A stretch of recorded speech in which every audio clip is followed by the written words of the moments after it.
ইতিহাসের পাতা উল্টালে আমরা বারবার দেখতে পাই যারা অন্যায় করেছে, যারা নিরপরাধ মানুষের উপর অত্যাচার করেছে, তারা কখনোই পার পায়নি। ইসলাম ধর্মে এর অসংখ্য উদাহরণ রয়েছে, যেখানে নিজেদের খেয়াল খুশিতে মানুষের উপর অত্যাচার করা শাসকরা শেষ পর্যন্ত শাস্তি পেয়েছে।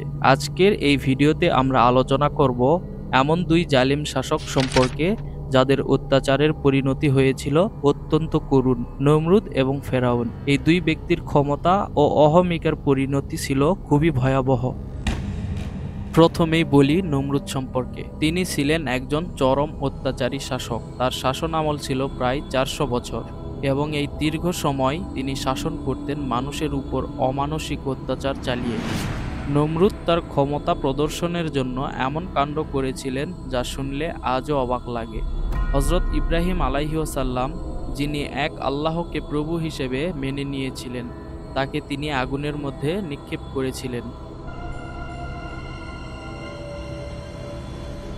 এছাড়া নমরুদ নিজের অহমিকার প্রমাণ হিসেবে আকাশে একটি বিশাল টাওয়ার নির্মাণ করেছিলেন, যেন তিনি আল্লাহকে হত্যা করতে পারেন। কিন্তু তার এই অদ্ভুত এবং অহংকারী আচরণ তাকে রক্ষা করতে পারেনি। শেষ পর্যন্ত আল্লাহ তার ধ্বংস নিশ্চিত করেন। একটি ক্ষুদ্র প্রাণী, একটি মশা, তার নাকে ঢুকে তার মস্তিষ্কে চলে যায় এবং ক্রমাগত তাকে যন্ত্রণায় ভোগায়। যন্ত্রণায় অতিষ্ঠ হয়ে নমরুদ নিজের মাথায় আঘাত করতেন এবং অবশেষে একজন সৈন্যের আঘাতে তার মৃত্যু হয়। নমরুদের মতো আরেক জালিম শাসক ছিলেন ফেরাউন। ফেরাউনও ছিল অত্যাচারের এক নজির।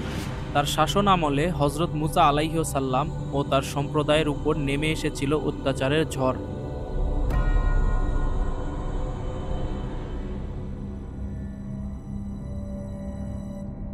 আল্লাহ তাআলা কুরআনে বলেন, ফেরাউন জমিনে উদ্ধত প্রদর্শন করছিল এবং তার অধিবাসীদের বিভিন্ন দলে বিভক্ত করেছিল। এক শ্রেণীকে অত্যন্ত দুর্বল করে রেখেছিল। তাদের পুত্রদের সে হত্যা করত এবং নারীদের জীবিত রাখত। ফেরাউন নিজেকে খোদা দাবি করেছিল এবং তার স্ত্রীকে ইসলাম গ্রহণের জন্য অমানসিক শাস্তি দিয়েছিল, কিন্তু আল্লাহ তাকে কখনোই ছাড় দেননি। শেষে আল্লাহ তার শাস্তি দেন। ফেরাউন ও তার বাহিনী লোহিত সাগরের গভীরে ডুবে মারা যায়।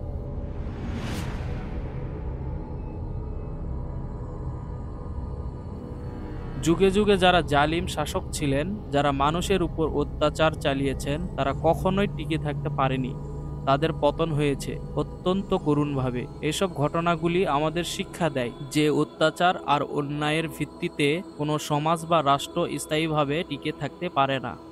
আল্লাহ তাআলা সবসময় ঠিক সময়ে বিচার করেন এবং তিনি কখনোই অত্যাচারীদের শাস্তি দিতে ভুল করেন না। আজকের ভিডিও এখানেই শেষ। যদি ভিডিওটি আপনাদের ভালো লেগে থাকে তাহলে লাইক এবং সাবস্ক্রাইব করতে ভুলবেন না।